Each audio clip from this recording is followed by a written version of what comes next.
ஆயுத நிகழ்ச்சிக்கு அன்போடு வரவேற்கின்றோம். இந்த தேர்தல் திருவிழால ஏறத்தாழ அனைத்து கட்சிகளும் தங்களுடைய நிலைப்பாட்டை முடிவு செய்துவிட்டன. கூட்டணி உறுதியாகி இன்னும் சொல்ல போனா தொகுதிகளும் கூட காணப்பட்டு அதுல எந்த தொகுதிகள் அப்படின்னு அறிவிக்கும் செய்யப்பட்டிருக்கின்றன பல கட்சிகள்ல, பல கூட்டணிகள்ல. ஆனால் தமிழ் மாநில காங்கிரஸ் மட்டும் இன்னும் தன்னுடைய நிலைப்பாட்டை உறுதி செய்யாமல் இருக்கிறது. அதிமுக அணியில இடம்பெறும் அப்படிங்கிற எதிர்பார்ப்பு இருந்தது. அதிமுக அதிரடியாக 234 தொகுதிகளிலும் வேட்பாளர்கள் அறிவித்தது. தமாக அதுல இடம்பெறவில்லை.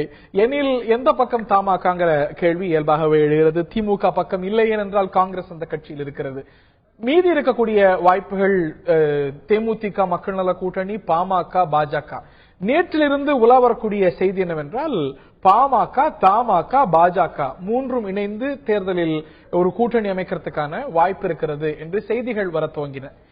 இதற்கு வலு சேர்க்கும் வகையில் பாரதிய ஜனதாவுடைய மாநில தலைவர் டாக்டர் தமிழிசை சவுந்தரராஜன், நாங்கள் அவர்களோடு தொடர்பில் இருக்கின்றோம், பேச்சுவார்த்தை நடத்தி வருகின்றோம், இன்னும் உடன்பாடு எட்டப்படவில்லை, தொடர்ந்து நட்பு ரீதியாக பேசி வருகிறோம் என்று சொல்கிறார்.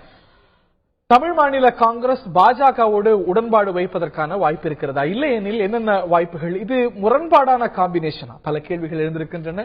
நம்முடைய திரு வெங்கடேஷ் பத்திரிகையாளர்கள் நம்முடைய இணைகிறார்கள். அதே போல தமிழ் மாநில காங்கிரசிலிருந்து திரு முனவர் பாஷா அவர்கள் நம்முடைய இணைகிறார். நீங்கள் பார்க்காம இருந்திருக்க மாட்டீங்க. சமூக ஊடகங்களாகட்டும் இல்ல பொது ஊடகங்களாகட்டும் தமாக பாஜகவோடு இணைவதற்கான வாய்ப்பு இருக்கிறதா அப்படின்னு கேள்வியோடு பல ஊகங்கள் உலா வந்து கொண்டிருக்கின்றன.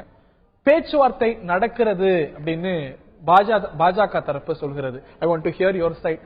தொடர்பில் இருக்கிறீங்களா? அதாவது முதல்ல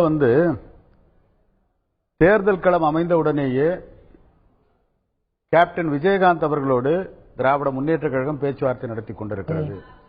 பாரதிய ஜனதாவோடு கேப்டன் விஜயகாந்த் பேசிக் கொண்டிருக்கிறார் என்று ஊடகங்கள் தான் செய்திகளை சொன்னார்களே தவிர அதிகாரப்பூர்வமாக ரெண்டு பேரும் யாரிடமும் பேசியதாக நமக்கு தெரிந்து இல்லை. விஜயகாந்தும் ஜவடேகரும் பேசினாங்க. பட் ஆனா கூட்டணிக்கு அவங்க போவதற்கான சூழ்நிலை இருக்கா இல்லையான்னு தெரியாம இருந்தது.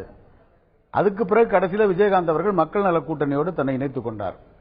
தமிழ் மாநில காங்கிரஸை பொறுத்தவரை 16 மாதங்களுக்கு முன்னால் நவம்பர் 28ஆம் தேதி திருச்சியிலே துவங்குகின்ற பொழுதே தமிழக அரசியலில் ஒரு மாற்றத்திற்கான ஒரு அரசியலை தமிழ் மாநில காங்கிரஸ் முன்னெடுத்து செல்லும் என்ற அறிவிப்போடு தான் இந்த இயக்கத்தை தொடங்கினோம். சற்றேறக்குறைய 5 லட்சத்திற்கும் மேற்பட்டவர்கள் திருச்சியிலே கூட்டினார்கள். அதில் பெரும்பான்மையானவர்கள் இளைஞர்களாக இருந்தார்கள். அதற்கு காரணம் தமிழக அரசியலில் இருக்கின்ற தலைவர்களில் இளம் தலைவராக 50 வயது உள்ள தலைவர் வாசன் இருக்கிறார். எந்த விதமான மாற்றம் அப்படிங்கும்போது என்ன மாற்றம்? ரொம்ப ஆம்பிகுவஸான வார்த்தை. இது திமுக அதிமுகவுக்கு மாற்றமா? எதற்கு மாற்றம்? இல்ல நீங்க தமிழ்நாட்டில் தொடர்ந்து 50 ஆண்டுகளாக திராவிட இயக்கங்களுடைய ஆட்சி நடந்து கொண்டிருக்கிறது. இதிலிருந்து ஒரு மாற்றத்தை அப்படின்னு அன்றும் சொல்லல. இப்ப 2 பேரும் கதவு அடைத்த பிறகுதான் சொல்றீங்க. இல்ல தொடர்ந்து நாங்க பேசிக் கொண்டு வருகிறோம். திமுக அதிமுகவுக்கு மாற்றுனாங்க அப்படின்னு எந்த இடத்துல திருவாசன் இல்ல திருச்சியிலே பேசும்போது திமுக அதிமுக திராவிட கட்சிகளுக்கு மாற்று தமிழக அரசியலில் ஒரு மாற்றத்தை உருவாக்குவதற்காக தமிழ் மாநில காங்கிரஸ் உருவாகிறது என்று சொன்னால் அதற்கு மாற்றம் என்றால் என்ன அர்த்தம்? நீங்க சென்ற வாரம் வரும்பொழுது அதிமுகவோடு தொடர்பில் இருக்கிறீங்களா அப்படின்னா இல்லன்னு நீங்க சொல்லவே இல்லை. மாற்றம் அப்படின்னா அதிமுக திமுகவுக்கு மாற்றம் நீங்க ஏன் மறுக்கல? ஞானதேசிகன் மறுக்கல. அந்த ஒரு வாய்ப்பு நீங்க அதிமுகவோடு தொடர்பில் இருந்தீங்க, பேச்சுவார்த்தைகள் நடைபெற்றது அப்படிங்கிறது உண்மையா இல்லையா? நீங்க அதிகாரப்பூர்வமா எந்த விதமான தொடர்பும் நடந்ததா எனக்கு தெரியல சார். நீங்க அப்படி இருக்கும்போது திட்டவட்டமா மறுத்துக்கலாமே. மக்கள் நல கூட்டணிட்ட எப்ப கேட்டாலும் அவங்க திமுக அதிமுகவோட இல்லையம்பாங்க. பாஜகவும் அதுதான் சொல்லி வந்தது. அப்படி தமாக சொல்லவில்லை. இல்ல நாங்க என்ன சொல்றோம்னா எங்களுடைய கட்சி தொடங்கி 16 மாதங்கள் ஆகிறது. 16வது மாதத்திலேயே ஒரு தேர்தலை சந்திக்கக்கூடிய சூழ்நிலை. அப்படி இருக்கின்ற சூழ்நிலையில் தேர்தலுக்கு இன்னும் நாட்கள் அதிகமாக இருந்த சூழ்நிலை தான் யோசித்து முடிவெடுக்க வேண்டும் என்று. அது போல இல்ல. என்னுடைய கேள்வி ரொம்ப ஸ்பெசிபிக்கானது. பாஜகவோடு நீங்கள் தொடர்பில் இருப்பதாக வேற யாரும் சொல்ல, அது மத்தவங்க சொன்னா ஊகங்கள் சொல்லலாம். பாஜகவுடைய தமிழ் மாநில தலைவர் சொல்கிறார் நட்பு ரீதியான பேச்சுவார்த்தைகள் நடைபெற்றுக் கொண்டிருக்கிறது அப்படின்னு. அவங்க சொல்றது உண்மைக்கு முரணான விஷயமா? இல்ல, அதாவது எங்களை பொறுத்தவரை தமிழ் மாநில காங்கிரஸ் கட்சி என்பது உருவாவதற்கு முக்கிய காரணத்தில் முதன்மையான காரணம் என்பது காங்கிரஸ் கட்சியினுடைய உறுப்பினர் அடையாள அட்டையில் பெருந்தலைவர் காமராஜருடைய படமும் மக்கள் தலைவர் மூப்பனாருடைய படமும் இல்லை என்பதுதான் காரணமாக சொல்லி அதற்காகத்தான் கட்சியை நாங்கள் வெளியே வருவதற்கான காரணமாக இருந்தது. அப்படிப்பட்ட சூழ்நிலையில் பெருந்தலைவர் காமராஜ் என்பவர் ஒவ்வொரு தமாக தொண்டனுடைய இதயத்திலே பூஜிக்கக்கூடிய இடத்திலே இருக்கக்கூடிய தலைவர். அப்படிப்பட்ட ஒரு தலைவரை டெல்லியிலே வைத்து வீட்டிலே தீயிட்டு கொளுத்த முயற்சித்த அன்றைய ஜனசங்கம், இன்றைய பாரதிய ஜனதா கட்சி.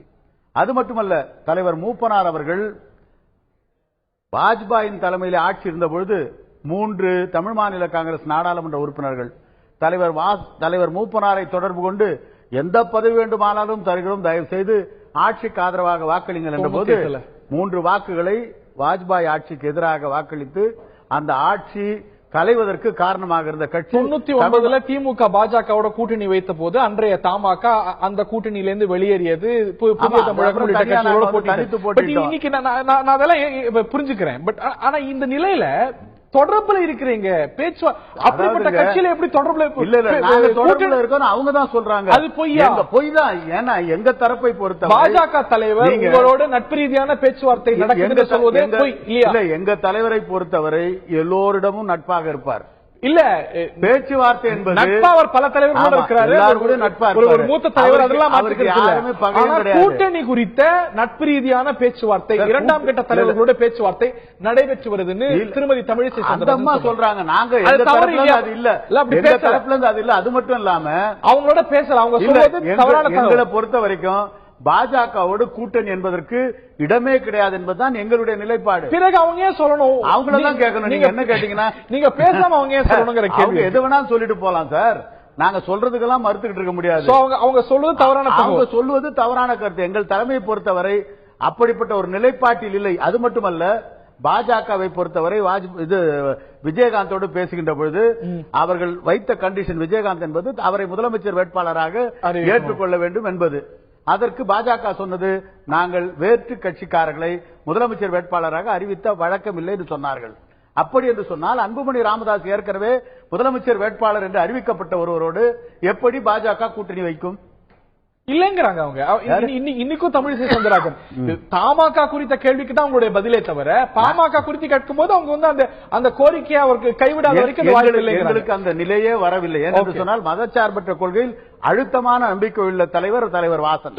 அங்கதான் பல கேள்விகள் எழுந்தது. 99ல பாஜகவோடு இன்னொரு தோழமை கட்சி கூட்டணி வைத்துங்கிறதுக்காக அதையும் ஒரு காரணமா வைத்து திமுக அணிலிருந்து விலகியது முந்தைய தமாக. இன்னைக்கு தமிழிசை சவுந்தரராஜன் சொல்றாங்க அப்படின்னா ஒரு பேச்சு நடத்தாமையே அவங்க வெளியில சொல்லுவாங்க.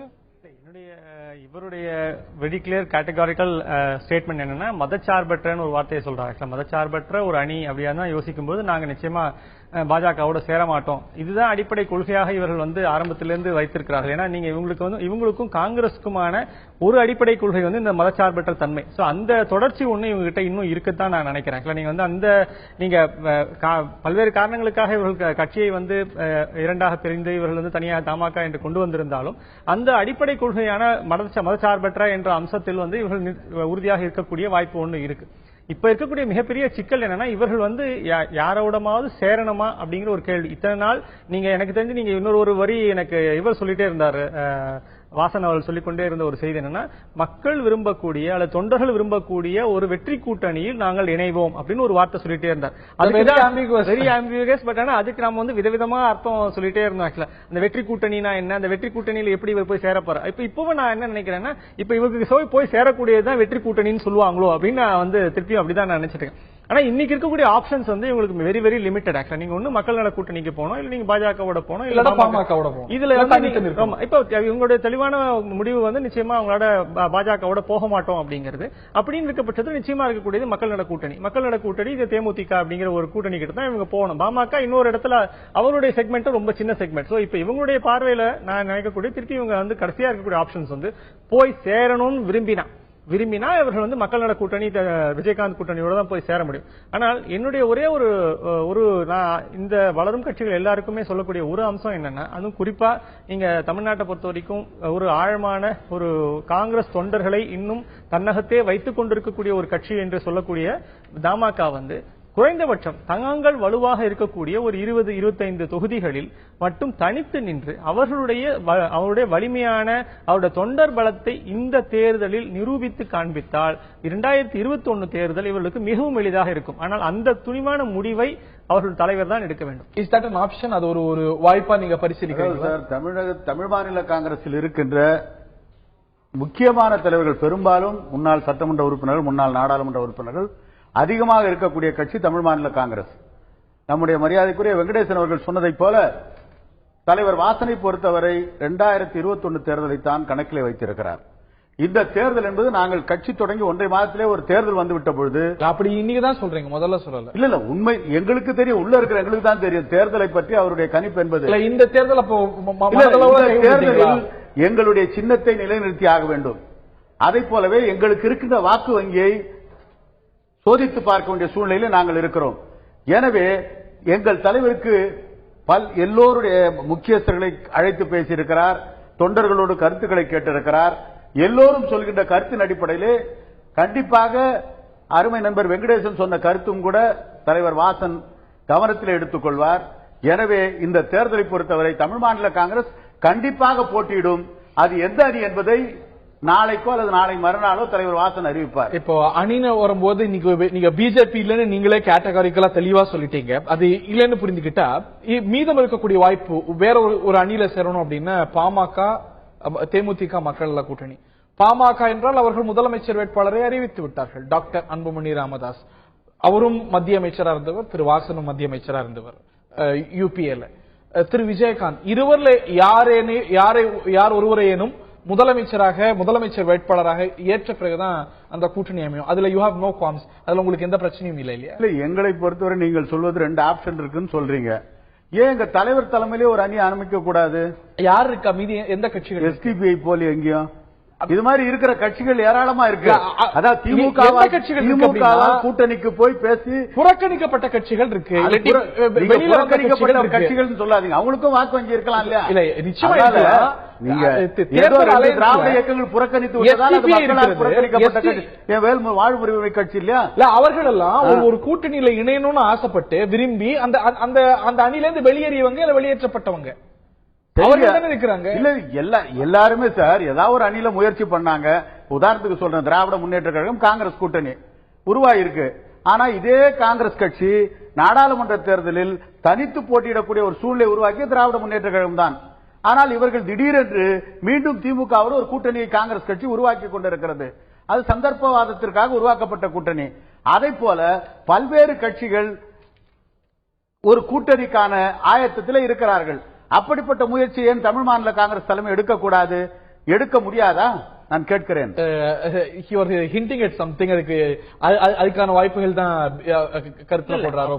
பிஜேபியோட சேரும்போது அவரே வைத்த விமர்சனங்கள் மேலெழும். இப்ப இன்னைக்கு பாமக அப்படின்னு பார்க்கும்போது அவர் முதலமைச்சர் வேட்பாளர் அப்படின்னு பார்க்கும்போது மியூச்சுவலா 2 பேருக்கும் பெனிஃபிஷியலா இருக்குமாங்கிற கேள்வி இருந்திருக்கிறது. தேமுதிக மக்கள் நல கூட்டணியில இடங்கள் அவர் கேட்கக்கூடிய இடங்கள் பெற முடியுமாங்கிற கேள்வி இருந்திருக்கிறது. எனில் அவர் ஒரு அணியை கட்டமைக்க விரும்புறாரு. இப்ப வாழ்வுரிமை கட்சி இருக்கிறது, எஸ்டிபிஐ கட்சி இருக்கிறது, இஸ்லாமிய வாக்கு வங்கிகளை கணிசமா பெற்றக்கூடியதாக கருதப்படக்கூடிய கட்சிகள் இருக்கிறது, எஸ்டிபி இருக்கிறது, மற்ற கட்சிகள் இருக்கு, தலித் கட்சிகள் இருக்கு. இவங்க எல்லாம் சேர்த்து ஒரு அணி அமைக்கிறதுக்கு முயற்சி செய்வாரோ? அந்த அணியை அமைப்பதற்கான வாய்ப்புகள் இன்றைக்கும் திறந்திருக்கின்றன. ஆனால் அவர்கள் எல்லாம் எவ்வளவு தூரம் இவங்களுடைய வாக்கு வங்கிக்கு கான்ட்ரிபியூட் பண்ணுவாங்க, அது எவ்வளவு தூரம் ஒரு முக்கியமான ஒரு பெரிய போர்ஸா வரும் அப்படிங்கிற ஒரு கணக்கு ஒண்ணு நிச்சயமா இருக்கும். ஆனா எனக்கு இன்னொரு கேள்வி தொடர்ச்சியாக இது இருந்துட்டே இருக்கு. இப்ப இவங்களுக்கு இப்ப நீங்க பத்திரிகையில ஊடகங்கள்ல வரக்கூடிய ஒரு செய்தி என்னன்னா, அதிமுகவோடு இருக்கக்கூடிய அல்லது அவர்கள் அதிமுகவோடு சேர முடியாமல் போனதற்கான அடிப்படை காரணங்கள் அதிமுக தமாகவை தங்களுடைய சொந்த சின்னத்தில் அல்லாமல் இரட்டை இலையில் மட்டுமே நிற்க வேண்டும் என்று வற்புறுத்துவதாக ஒரு செய்தி மட்டும் மீண்டும் மீண்டும் வருகிறது. எனக்கு இன்றைக்கு வளரக்கூடிய ஒரு கட்சி, இன்றும் தன்னை 16 மாதங்களே ஆகியிருக்கக்கூடிய ஒரு கட்சி, தன்னை நிலைநிறுத்திக் கொள்ள வேண்டும் என்னும் ஒரு கட்டாயத்தில் இருக்கக்கூடிய ஒரு கட்சி, நீங்கள் இன்றைய காலகட்டத்தில் இந்த தேர்தலை ஒரு டெஸ்டிங் வாட்டர்ஸாக பயன்படுத்த வேண்டும் என்று நினைத்தாலும் அதே இரட்டை இலையில் நிற்பதற்கான ஒரு வாய்ப்பை இவர்கள் இன்னும் ஏப்ரல் 22 வரைக்கும் ஒரு வாய்ப்பு இருக்கு. நீங்க அதுக்குள்ள இந்த டிஸ்கஷன்ல ஏதேனும் மாற்றம் வருவதற்கான வாய்ப்பு இருக்குமோ அப்படின்ற ஒரு சந்தேகம் எனக்கு தொடர்ச்சியாக இருக்கிறது. இது என்ன, இப்ப நீங்க இந்த தென்னந்தோப்பு சின்னத்தை நிக்கிறதுக்கு பதில் இரட்டை இலையில் நிக்கணும். அதுக்கும் இதுக்கு அதிமுக உறுப்பினர்களை தான் செயல்பட முடியும். அந்த சிக்கல்கள் இருக்கு. அதே சமயத்தில் தங்களுடைய தனித்துவத்தை இழந்து விடுவார்கள் என்ற ஒரு பயம் பயமும் இருக்கிறது. ஆனாலும் இப்படிப்பட்ட ஒரு வாய்ப்பு, ஏன்னா இன்னொரு லார்ஜர் பிக்சர் ஒன்று இருக்கு. நீங்க தமிழகத்தில் அடுத்த 5 ஆண்டுகள் இந்த கட்சியை நிலைநிறுத்த வேண்டும் என்று வரும்போது, ஒன்று தனித்து நின்று தங்களுடைய வாக்கு வங்கியை பலமாக உருவாக்கிக் கொள்வது ஒன்று, இந்த ஒரு வாய்ப்பை நிச்சயமா ரெண்டுத்துக்குள்ள ஆப்ஷன்ஸை யோசிப்பாங்க. எதை முடிவெடுக்க போறார் திரு வாசன்? அவர் வெற்றி கூட்டணி அமைப்போம், மக்கள் நலன் சார்ந்த ஒரு வெற்றி கூட்டணி அமைப்போம் அப்படின்னு சொல்றார். அவர் எந்த கூட்டணியில இணைய போகிறார்? அவர் திரு முனவர் பாஷா ஹிட் பண்ணுவது போல அவரே ஒரு அணியை உருவாக்குவது அப்படிங்கிறது அவர் இப்பொழுது பரிசீலிக்க கூடிய ஒரு வாய்ப்பாக இருக்கிறதா? அந்த அணி ஒரு வலுவான அணியா இருக்குமா, இல்ல அது வெற்றி கூட்டணியாக இருக்குமா? பொறுத்திருந்தான் பார்க்க வேண்டும். நிகழ்ச்சியில பங்குண்ட விருந்தினர்கள் இருவருக்கும் பார்த்த நேயர்களுக்கும் நன்றி. இன்னொரு நிகழ்ச்சியில் சந்திப்போம்.